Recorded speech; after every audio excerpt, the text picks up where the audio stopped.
دوسرا ہمیں یہ ملتا ہے کہ قرب قیامت ہی میں مسلمان قسم پرسی کا شکار ہوں گے تو تلاش کریں گے حضرت مہدی کو، کیونکہ حضرت مہدی وہ شخصیت ہیں جن پہ تمام نیک لوگ جمع ہو جائیں گے اور وہ مسلمانوں کی میدان جنگ میں کمانڈ کریں گے، جہاد میں کمانڈ کریں گے. تو ان کو بیت اللہ میں تلاش کیا جائے گا.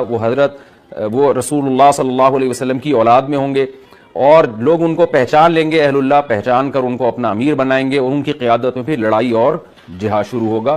اور یہ لڑائی جب دمشق میں لڑائی ہو رہی ہوگی تو دمشق میں عصر کی نماز کے وقت حضرت مہدی، میں نے جو یہ کہا کہ دمشق میں لڑائی ہو رہی ہوگی، مقصد یہ نہیں ہے کہ دمشق کوئی میدان جنگ بنا ہوا ہوگا، مقصد یہ ہے کہ وہ مجاہدین کا لشکر دمشق میں ہوگا عصر کی نماز کے وقت. لڑائی چاہے کسی اور میدان میں ہو رہی ہو، لیکن حدیث میں ہمیں دمشق کا تذکرہ ملتا ہے. تو دمشق میں حضرت شام کا تذکرہ ملتا ہے اور جو قرائن ہمیں ملتے ہیں وہ دمشق کی ایک خاص مسجد ہے. وہ مسجد حضرت مفتی تقی عثمانی صاحب اور مفتی رفیع عثمانی صاحب نے اس کو ہائی لائٹ بھی کیا، لیکن وہ یقینی نہیں ہے. یہ خوب سمجھے، انہوں نے اس کا بھی تبصرہ کیا کہ اس کے بارے میں کوئی یقین نہیں ہے. تو حضرت مہدی عصر کی نماز پڑھا رہے ہوں گے، لوگ امامت میں آپ کے پیچھے کھڑے ہوں گے، یہاں تک کہ مسجد کے مینار پر، آج بھی وہ مینار موجود ہے جس کے بارے میں غالب گمان ہے کہ یہ وہ مینار ہے جہاں حضرت عیسیٰ علیہ السلام نازل ہوں گے. غالب گمان کے درجے میں کہا جا سکتا ہے، ورنہ پھر اسی کے اڑوس پڑوس میں کوئی مسجد ہوگی. میرا اگر شام جانا ہوا تو انشاءاللہ میں ارادہ ہے کہ میں ولاگ میں اس مسجد کا بھی تذکرہ کروں گا، اس جگہ کا بھی تذکرہ کروں گا. لیکن میں پہلے یہ بات بتا دوں کہ وہ 100% یقینی نہیں ہے. ایسا نہ ہو کہ اس مسجد کے مینار پہ چڑھ کے لوگ جو ہے وہ اس کے کوئی مینار کو ہی چاٹنا شروع کر دیں تبرک کے طور پہ. تو عصر کی نماز کا ٹائم ہوگا، حضرت عیسیٰ ابن مریم علیہ الصلاۃ والسلام فرشتوں کے کندھوں پہ ہاتھ رکھ کے نیچے اتریں گے نماز کے ٹائم پہ، یعنی آسمان سے مینار تک آئیں گے اور پھر مینار سے آپ کے لیے سیڑھیاں لگائی جائیں گی. سیڑھیوں کے ذریعے مینار سے نیچے اتریں گے اور لوگ ان کو پہچان لیں گے. حضرت مہدی ان کو امامت کے لیے آگے کریں گے کہ آپ اللہ کے ایک پیغمبر ہیں، آپ نماز پڑھائیے. حضرت عیسیٰ علیہ السلام انہی کو آگے رکھیں گے. اور اس طرح کا مفہوم ہے حدیث میں کہ اللہ نے اس کام کے لیے آپ کو ہی منتخب کیا. کیا مطلب؟ یہ امامت اس امت کا حق ہے. تو حضرت عیسیٰ ابن مریم علیہ الصلوۃ والسلام کا جو کام ہوگا وہ جہاد ہے اور یہودیوں سے انتقام لینا، کیونکہ یہودیوں نے اپنے خیال میں حضرت عیسیٰ کو قتل کیا تھا. تو اللہ نے یہودیت ہی کے خاتمے کے لیے اور دجال کے خاتمے کے لیے عیسیٰ ابن مریم کو نازل کیا ہے. حضرت مہدی سے پہلے ہی دجال ظاہر ہو چکا ہوگا. دجال کے بارے میں حدیث میں آتا ہے کہ ہر پیغمبر نے اپنی امت کو دجال کے فتنے سے ڈرایا ہے. اچھا، یہ دجال ایک ایسی شخصیت ہے جس کا یہودی انتظار ہم سے زیادہ کر رہے ہیں، کیونکہ یہودی اس کو اپنے لیے نجات دہندہ سمجھتے ہیں. جبکہ حدیث میں آتا ہے کہ دجال کانا ہوگا اور اس کا خدائی کا دعویٰ ہوگا، اس کے پاس کچھ ایسی طاقتیں ہوں گی کہ مردے کو زندہ کر دے، زندہ کو مار دے. ایک طرف اس کے باغ ہوگا، ایک طرف اس کے آگ ہوگی. جو اس پر ایمان لائے گا اس کو باغ میں داخل کرے گا، اور جو اس پر ایمان نہیں لائے گا اس کو آگ میں داخل کرے گا. اور رسول اللہ صلی اللہ علیہ وسلم نے فرمایا اس کی جو آگ ہے حقیقت میں وہ جنت کا باغ ہوگا، اور اس کا جو باغ ہے حقیقت میں وہ جہنم کی آگ ہوگی. تو جو نبی کی باتوں پہ یقین کرتے ہیں وہ دجال کے فتنے سے محفوظ رہیں گے. اور حدیث میں سورہ کہف کی بھی تلاوت کا حکم ہے. جمعے کے دن جو کہف کی تلاوت کرتا ہے اللہ اس کو دجال کے فتنے سے محفوظ رکھتا ہے. اب آپ دیکھیں گے سورہ کہف میں ہی قیامت کی علامات کا تذکرہ ہے نا، تو شاید اسی وجہ سے کیونکہ جو سورہ کہف پڑھتا رہے گا وہ یاجوج ماجوج کے واقعات بھی پڑھتا رہے گا اور اللہ کی قدرت کے واقعات بھی پڑھتا رہے گا. تو دجال کے فتنے سے اللہ اس کو اس برکت سے بچا کے رکھیں گے، فتنے سے محفوظ رکھیں گے.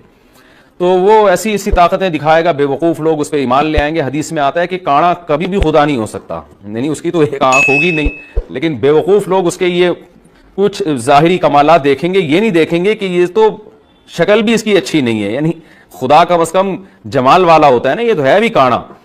اور اس کے بڑا بڑا کافر بھی لکھا ہوا ہوگا واضح طور پر، جس سے پتہ چلے گا. لیکن احمق اور بیوقوف لوگ جیسے روحانی عامل کو کچھ شعبدے دیکھ کر ان پہ سے متاثر ہو جاتے ہیں نا، روحانی عاملوں کے شعبدے دیکھ کے، تو ایسے ہی دجال کے شعبدے دیکھ کے متاثر ہوں گے.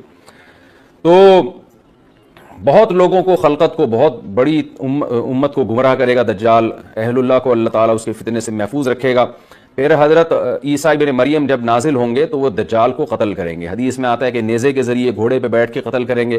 علماء نے اس حدیث کا دو مطلب بیان کیے ہیں کہ یا تو اس کا مطلب یہی ہے کہ واقعی گھوڑے پہ بیٹھیں گے، نیزہ استعمال کریں گے، زمین جو ہے وہ اتنی پہلے اس سے جنگیں ہو چکی ہوں گی کہ لوگ دوبارہ تلواروں گھوڑوں کی طرف آ جائیں گے. اس بات کا امکان ہے، ہر ملک ایٹمی طاقت بن چکا ہے. تو اگر یہ ایٹم بم سارے ملک آپس میں چلاتے ہیں تو ہم دوبارہ گدے گھوڑوں والی زندگی پر آ جائیں گے، ٹیکنالوجی ساری تباہ برباد ہو جائے گی، انسان کی ترقی۔ تو اس بات کا بھی امکان ہے کہ کوئی اس سے پہلے ہو سکتا ہے کوئی ایسی جنگ عظیم ہو کہ انسانیت دوبارہ پہاڑوں پتھروں کے دور میں آ جائے، لیکن ظاہر یہ معلوم ہوتا ہے کہ رسول اللہ صلی اللہ علیہ وسلم نے جو کلام کیا ہے، ظاہر ہے اس دور کے لحاظ سے جو لوگوں کے جہاں تک جو لوگوں کی مینٹل اپروچ ہے وہاں تک، تو نبی صلی اللہ علیہ وسلم میزائل یا اور ٹینکوں کا تذکرہ کرتے تو کیا سمجھ میں آتا؟ تو گھوڑے سے مراد ہے جو اس زمانے کا گھوڑا ہوگا، اور نیزے سے مراد ہے اس زمانے کا جو اسلحہ ہوگا، کیونکہ نیزہ نبی کے دور کا ایک مناسب اسلحہ تھا اور گھوڑا نبی کے دور کی میدان جنگ کی ایک مناسب سواری تھی۔ تو اس سے یہ بھی پتہ چلتا ہے کہ ہو سکتا ہے عیسیٰ ابن مریم نیزے کے بجائے کلاشنکوف کا استعمال کر لیں، تو یعنی وہ نیزہ جو ہے وہ اس کلاشنکوف کی یا جو بھی اسلحہ اس وقت حضرت عیسیٰ ابن مریم استعمال کریں گے اس کی ایک تعبیر ہے، تو اس کا بھی پورا امکان ہے۔ تو ہمیں بہرحال اتنا ایمان ہمارے لیے ضروری ہے کہ دجال کو قتل کرنے والی جو ذات ہے جو شخصیت ہے وہ عیسیٰ ابن مریم علیہ الصلوۃ والسلام ہے۔ تو حضرت عیسیٰ کے ذریعے اللہ تعالیٰ دجال کو قتل کریں گے، اور حضرت عیسیٰ کی قیادت میں زبردست جہاد ہوگا۔ حدیث میں آتا ہے کہ عیسیٰ ابن مریم اس دنیا کو امن سے بھر دیں گے، اتنا امن ہو جائے گا اور اتنی مالی فراوانی ہوگی، اتنی مالی، کیونکہ دنیا میں مال بہت ہے، ڈسٹریبیوشن صحیح نہیں ہے، جو تقسیم ہے نا مال کی وہ ظالمانہ ہے، جس کی وجہ سے غریب سے غریب تر ہے، امیر سے امیر تر ہے۔ حضرت عیسیٰ ابن مریم ایسا نظام قائم کریں گے کہ جس سے مال کی صحیح تقسیم، اور لوگ اٹھیں گے زکوٰۃ کا مستحق تلاش کریں گے اور لوگوں کو زکوٰۃ کا مستحق نظر نہیں آئے گا، غریب تلاش کرنا مشکل ہو جائے گا۔ یعنی ایک آدمی، حدیث کے مفہوم ہے کہ زکوٰۃ لے کے گھومتا رہے گا اور اس کو کوئی غریب نہیں ملے گا، اتنی مالی فراوانی ہو جائے گی۔ پھر ترمذی کی روایت میں آتا ہے کہ اللہ کی طرف سے برکتیں ایسی نازل ہوں گی کہ بڑے بڑے انہار پیدا ہوں گے، بڑے بڑے انگور پیدا ہوں گے، زمین اپنی برکتیں کھول دے گی، اور حضرت عیسیٰ علیہ السلام خنزیر کو بھی دنیا سے ختم کر دیں گے، خنزیر کی نسل کو ختم کر دیا جائے گا، وَيَضَعُ الْجِزْيَةَ، اور جزیے کا نظام ختم، اما الاسلام و اما السیف، یا تو تلوار یا اسلام، اس کے علاوہ نہیں۔ تو نبی صلی اللہ علیہ وسلم کو اللہ نے جس مقصد کے لیے دنیا میں بھیجا تھا اس مقصد کی جو تکمیل ہے وہ عیسیٰ ابن مریم کے ذریعے۔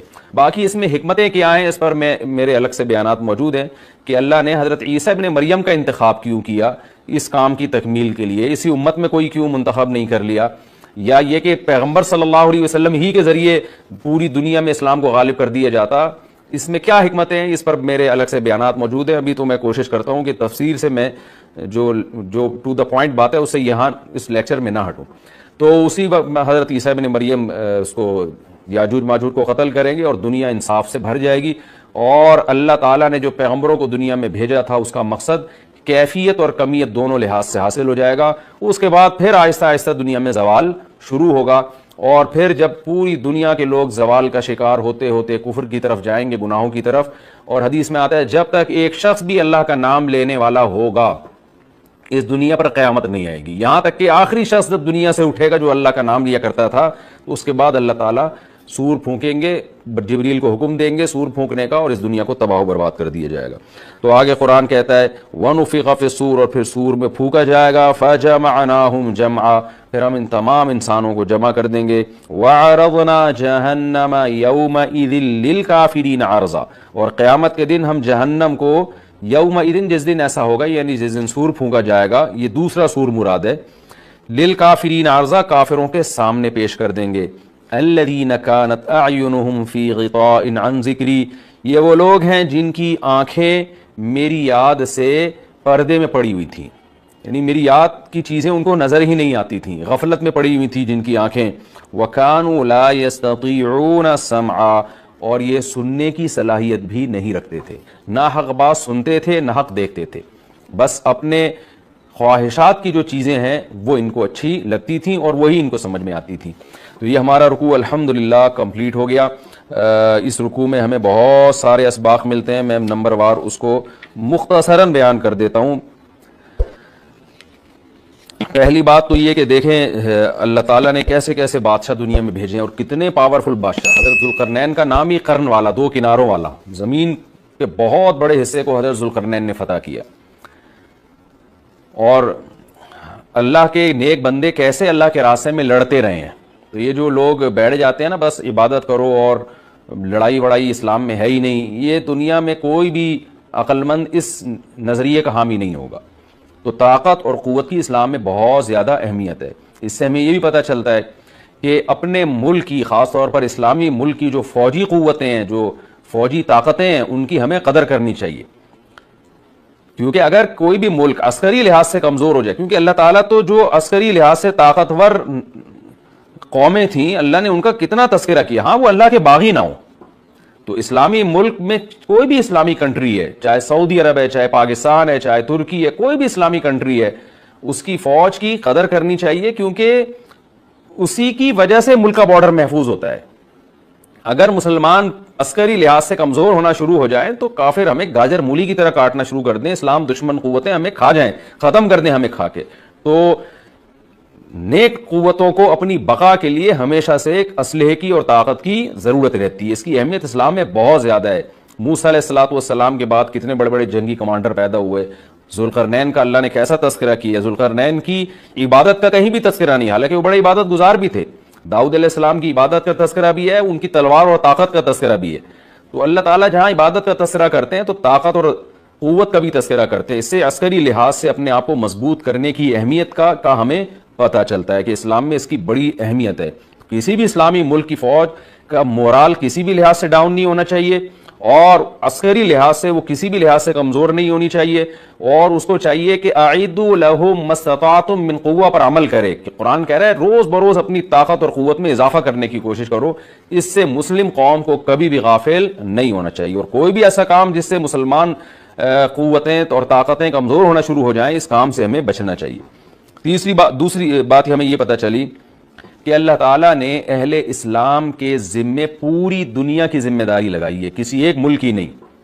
جتنے بھی پیغمبر آئے ہیں جب وہ دنیا فتح کرنا شروع کی ہے تو کہیں رکے نہیں ہیں وہ کہ بھئی یہاں تک، اس سے آگے نہیں جانا. ان کی صلاحیت ہی ختم ہو گئی ہو، وسائل ہی ختم ہو گئے ہوں تو الگ بات ہے. تو پوری دنیا ہے جس میں اللہ کے دین کو غالب کرنا ہے. اب اس کا طریقہ کیا ہوگا؟ ظاہر ہے جو جس زمانے میں سوٹیبل طریقہ ہو وہ اختیار کیا جائے گا. تو حضرت ذوالقرنین پہلے انتہائی مشرق کی طرف گئے ہیں جہاں سورج نکلتا ہے، تو وہاں سے جہاں سے آبادی شروع ہو رہی ہے، اور ان کا خیال تھا کہ اب آگے آبادی نہیں ہے تو پھر جا کے اسٹاپ کیا ہے. مغرب میں بھی ایسے ہی، شمال میں بھی ایسے ہی. تو ہمیں جب دیکھتے ہیں کہ جب صحابہ کرام نے دنیا فتح کرنا شروع کی ہے تو ہمیں مسلمان کمانڈروں میں بھی ایسے واقعات ملتے ہیں کہ وہ علاقے فتح کرتے کرتے سمندر کے کنارے پہنچے اور انہوں نے سمندر کو دیکھ کے کہا کہ تیرے آگے بھی آبادی ہوتی نا تو ہم اللہ کا کلمہ وہاں بھی بلند کرتے. تو یہ دور تھا مسلمانوں کا، اور یہ عیسیٰ ابن مریم دوبارہ پھر وہی کریں گے، پوری دنیا کو فتح کریں گے. تو حضرت ذوالقرنین کے اس واقعے سے پتہ چلتا ہے کہ پوری دنیا کی ذمہ داری اللہ نے ہمیشہ سے اہل اللہ پہ لگائی ہے، اور وہ پوری دنیا میں اللہ کے دین کو غالب کرنے کی کوشش میں ہمیشہ سے لگے رہے ہیں. تیسری بات ہمیں پتہ چلتی ہے کہ اسباب اور وسائل کی اہمیت. حضرت ذوالقرنین نے جب اتنا پہاڑوں کے بیچ میں اتنا یعنی لوہے کی پلیٹیں لگا کے تانبا پگھلا کے آہنی دیوار بنائی ہے تو خوش ہوئے ہیں. ھذا رحمت من ربی، یہ میرے رب کی رحمت ہے. تبھی تو اللہ کا شکر ادا کیا نا، خوشی پہ شکر ادا کیا جاتا ہے. تو اس سے یہ بھی پتہ چلتا ہے کہ سائنس اور ٹیکنالوجی، دیکھیں یہ کام ٹیکنالوجی کے بغیر ممکن نہیں تھا. تبھی تو اس قوم نے کہا نا ذوالقرنین سے کہ ہم پیسے آپ کو دیں گے، لیکن ہمارے پاس وہ وسائل نہیں ہیں، وہ ٹیکنالوجی نہیں ہے ہمارے پاس. اور بظاہر ایسا لگتا ہے کہ ان کے پاس لوہا بھی تھا، تانبا بھی تھا، کیونکہ حضرت ذوالقرنین اب یہ تو نہیں ہے کہ زمین کے مشرق کی طرف دوبارہ لوہا جمع کرنے گئے ہوں تو وہیں سے جو کچھ ہوگا نکالا ہوگا. تو وسائل اس قوم کے پاس تھے، ٹیکنالوجی نہیں تھی کہ اس لوہے کو اور اس تانبے کو پگھلا کے دونوں پہاڑوں کے بیچ میں پلیٹیں کیسے بنانی ہیں اور ان کو کیسے ان کے بیچ میں تانبا کر کے ایک آہنی دیوار بنائی ہے، یہ ٹیکنالوجی ان کے پاس نہیں تھی. تو اس سے ہمیں ٹیکنالوجی کی ویلیو کا بھی پتہ چلتا ہے. آج مسلمان اس میں بھی بہت پیچھے چلے جا رہے ہیں اور اس کو مذہب سمجھنا شروع کر دیا ہے. یہ بات بھی غلط ہے. حضرت ذوالقرنین نے اتنی طاقت اور قوت کا استعمال کیا اور اتنے زبردست طریقے سے اس وقت جو بھی اس سوٹیبل ٹیکنالوجی تھی اس کا استعمال کر کے دو پہاڑوں کے بیچ کے راستے کو بند کر دیا اور اس پہ خوشی منائی حضرت ذوالقرنین نے. یہ نہیں کہا کہ بھئی اس سے کچھ بھی نہیں ہوتا، اصل میں تو بس انسان کو چاہیے کہ وہ اللہ اللہ کیا کرے بیٹھ کے، اور یہ کیا اللہ سے بس مدد مانگو، اللہ ہی.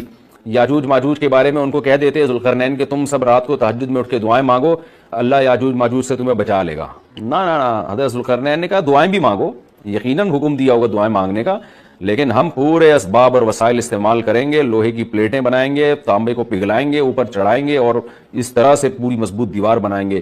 آج مسلمان ہاتھ پہ ہاتھ رکھ کے بیٹھ گیا ہے اور وظیفوں میں اور جو ہے بس وہ چند صبح شام کے وظیفے پڑھ کے وہ سمجھتا ہے کہ ساری دنیا کے سارے مسائل کا حل اس سے ہو جائے گا. ایسا نہیں ہے، آپ کو بہت زیادہ ترقی کرنی ہے، بہت زیادہ اسباب و وسائل میں آپ کو غیر مسلموں سے آگے نکلنا ہے. جیسے کہ قرون اولیٰ کا مسلمان نکلا تھا، تبھی اللہ نے اس کے لیے دنیا میں فتوحات کے دروازے کھولے تھے. تو اللہ ہمارے لیے فتوحات کے دروازے ہے. وہ اتنی بات ملتی ہے کہ آپ صلی اللہ علیہ وسلم ہی کے نسب میں حضرت مہدی ہوں گے. ان کا نام آپ صلی اللہ علیہ وسلم کے نام جیسا ہوگا، قریش میں سے ہوں گے. اور جس دور میں آئیں گے وہ حضرت عیسیٰ علیہ السلام بھی انہی کے بعد فوراً نازل ہوں گے. اس دجال بھی اسی وقت ظاہر ہوگا. یہ تینوں چیزیں ایک ہی وقت ہوں گی، دجال، حضرت عیسیٰ علیہ السلام اور حضرت مہدی. اور حضرت مہدی دمشق میں مسجد میں نماز کے لیے کھڑے ہوں گے کہ اچانک حضرت عیسیٰ علیہ السلام فرشتوں کے کندھوں پہ ہاتھ رکھ کے دمشق کے مینار پہ اتریں گے، پھر وہاں سے سیڑھیوں سے نیچے آئیں گے کیونکہ دارالاسباب میں داخل ہو چکے ہیں. حضرت مہدی ان سے کہیں گے کہ آپ نماز پڑھائیں، وہ انکار کریں گے. حضرت مہدی کی اقتداء میں حضرت عیسیٰ علیہ السلام نماز پڑھیں گے اور پھر دونوں کی اقتداء میں جہاد ہوگا. تو مجاہدین کے امام ہوں گے حضرت مہدی. اتنی بات ہمیں معلوم ہوتی ہے. چند باتیں اور ہیں روایات میں جو ملتی ہیں. یہ ہمیں ڈیٹ نہیں بتائی گئی ہے، سن نہیں بتایا گیا، سال نہیں بتایا گیا. اس بارے میں صدیوں سے لوگ پیش گوئیاں کر رہے ہیں کہ فلاں سن میں آئیں گے، فلاں سن میں آئیں گے. بڑے بڑے لوگوں نے پیش گوئیاں کی ہیں جو 100% غلط ثابت ہوئی ہیں. تو اب بھی لوگ پیش گوئیاں کر رہے ہیں کہ 2025 میں آئیں گے، کوئی کہہ رہا ہے 2030 میں آئیں گے. تو گورنمنٹ کی طرف سے کوئی پابندی نہیں ہے، کوئی بھی کچھ بھی کہہ سکتا ہے. نبی صلی اللہ علیہ وسلم نے اس کو مبہم رکھا ہے، صحابہ نے مبہم رکھا. نہ صحابہ نے نبی سے تاریخ پوچھی، نہ مہینہ پوچھا، اور نہ نبی نے بتایا. اور ایسی چیزوں میں اسلام اس کو مجمل ہی رکھتا ہے، کیونکہ وہ مہینہ آتا اور اس مہینے میں کوئی بھی اٹھ کے مہدی کا دعویٰ کر دیتا تو کنفیوژن پیدا ہو جاتی نا. اس لیے ہمیں اس پر مبہم ایمان ضروری ہے، مجمل ایمان ضروری ہے. مبہم تو نہیں کہیں گے، مجمل.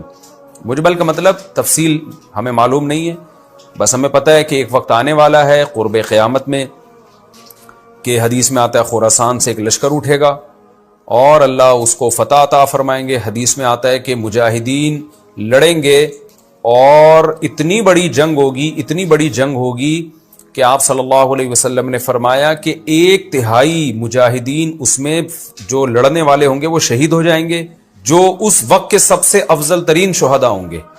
اور 1/3 مجاہدین وہ ہوں گے جو لڑائی کی شدت اور سختی کی وجہ سے میدان چھوڑ کے بھاگ جائیں گے. یہ وہ لوگ ہوں گے جن کی اللہ کبھی بھی توبہ قبول نہیں کرے گا. اور 1/3 ہوں گے جن کو اللہ دنیا پہ غلبہ عطا کرے گا، کفر پہ غلبہ عطا کرے گا. تو یہ اس وقت پھر حضرت مہدی کی قیادت میں جہاد ہوگا اور پوری دنیا میں امن قائم ہو جائے گا. حضرت عیسیٰ ابن مریم بھی اسی وقت نازل ہوں گے، دجال کو قتل کریں گے. اور ایک اور دفعہ، یعنی ایک دفعہ تو اسلام دنیا میں غالب آ چکا ہے، تو ایک اور دفعہ اسلام حضرت مہدی حضرت عیسیٰ ابن مریم کے ذریعے پوری دنیا میں غالب آ جائے گا اور ہر طرف خیر ہی خیر ہوگی. جزیے کا نظام ختم ہو جائے گا اور اللہ تعالیٰ اپنی برکتوں کو کھول دے گا. آسمان کی برکتیں، خوب بارشیں برسیں گی. ایک روایت میں آتا ہے، ترمذی کی روایت ہے، اتنے بڑے بڑے انار پیدا ہوں گے کہ اس کے چھلکے کو لوگ سائبان کے طور پہ استعمال کریں گے. ایک انگور کا دانہ کئی لوگ نچوڑ کے پیئیں گے. یعنی برکتیں اللہ کی طرف سے ایسی کھل جائیں گی تو پوری دنیا میں امن ہوگا. تو یہ جو نبی صلی اللہ علیہ وسلم کی جو بعثت تھی نا، آپ صلی اللہ علیہ وسلم کی، وہ کیا تھی؟ قرآن میں آتا ہے لِيُظْهِرَهُ عَلَى الدِّينِ كُلِّهِ. آپ صلی اللہ علیہ وسلم کو دنیا میں اس لیے بھیجا گیا تاکہ آپ دین کو پوری دنیا میں غالب کر دیں. تو ایک دفعہ تو یہ بنو امیہ کے دور میں اور بنو عباس اور پھر خلافت عثمانیہ، یہ جو مسلمانوں کی خلافتیں چلی ہیں، تو بنو امیہ اور بنو عباس کے دور میں تو اسلام پھیل گیا تھا. پوری دنیا، جتنی بھی مہذب دنیا تھی اس میں اسلام ہی اسلام تھا. یعنی اسلامی حکومت تھی. سب مسلمان نہیں تھے لیکن حکومت اسلامی تھی، سب مسلمانوں کے زیر سایہ تھے. تو اللہ تعالیٰ اب پوری دنیا میں کیفیت کے لحاظ سے، کمیت کے لحاظ سے، کوانٹٹی کوالٹی دونوں لحاظ سے اسلام کو دنیا میں غالب کرے گا. اس کے لیے اللہ نے حضرت مہدی اور حضرت عیسیٰ ابن مریم کا انتخاب کیا ہے. اتنا ہمارا ایمان ہے. اب کیا ہوتا ہے کہ ہر تھوڑے دن میں کوئی مہدی اٹھ کے دعویٰ شروع کر دیتا ہے. اور تو امام مہدی سب سے پہلی بات یہ مجاہد ہوں گے، بڑی اہم ترین بات یہ ہے. اور انہی کے فوراً انہی کے دور میں حضرت عیسیٰ ابن مریم بھی نازل ہوں گے تو، اور دجال بھی ظاہر ہوگا.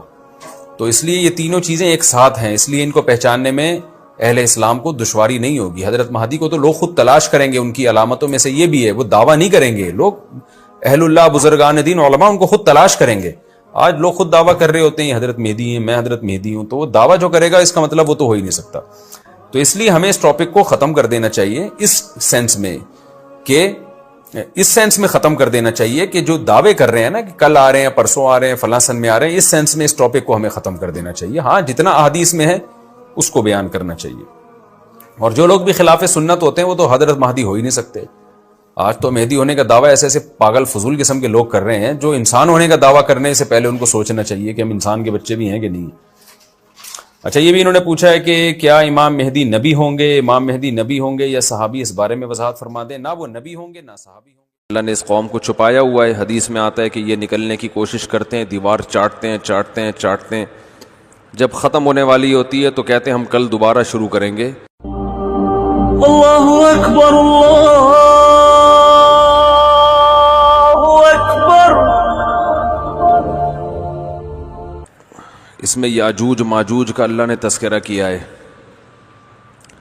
کہ حضرت ذوالقرنین جو تھے انہوں نے ایک علاقے کو فتح کیا تو وہاں لوگوں نے کہا کہ یاجوج ماجوج نے زمین میں فساد مچایا ہوا ہے، تو ہم آپ کو چاہتے ہیں کچھ اجرت دیں، آپ یاجوج ماجوج سے ہمیں بچا لیں.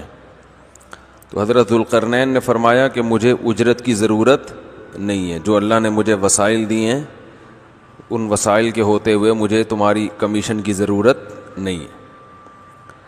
کیا کیا؟ بلغ بین السدین، ہاں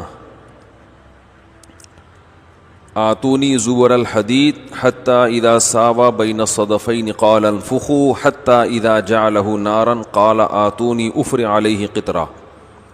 دو پہاڑ تھے، ان کے درمیان وادی کو نا سیسا بھر کے، لوہے کو پگھلا کے سیسا بھر کے راستہ بند کر دیا ان کا. قرب قیامت میں نازل نکلیں گے وہ. وَتَرَكْنَا بَعْضَهُمْ يَوْمَئِذٍ يَمُوجُ فِي بَعْضٍ. اللہ فرماتے ہیں کہ پھر ایک وقت آئے گا کہ یہ نکل آئیں گے اور ایک دوسرے میں گھسے ہوئے ہوں گے، اتنے زیادہ ہوں گے. حدیث میں اس کی تفصیل آئی ہے کہ قرب قیامت میں یاجوج ماجوج نکلیں گے اور زمین میں فساد مچائیں گے. حضرت عیسیٰ علیہ الصلاۃ والسلام ان سے جنگ کریں گے اور ان کو قتل کر دیں گے. اور حدیث میں آتا ہے کہ یہ اتنی کثرت سے ان کے لاشیں ہوں گی کہ پوری دنیا متعفن ہو جائے گی بدبو سے. تو پھر اللہ بارشوں کو برسائے گا اور ان کی ندی نالوں میں، دریاؤں میں ان کی لاشوں کو ڈالا جائے گا، بہہ جائیں گے یہ، اور اس طرح سے ختم ہوں گے یہ. اب ایک بڑا سوال یہ ہوتا ہے کہ یہ ہیں کون؟ دوسرا سوال یہ ہیں کہاں؟ ہیں کون؟ انسان ہیں، شرپسند انسان ہیں. اس سے آگے اللہ نے ہمیں کچھ نہیں بتایا. کہاں ہیں یہ بھی نہیں بتایا. ٹھیک ہے نا.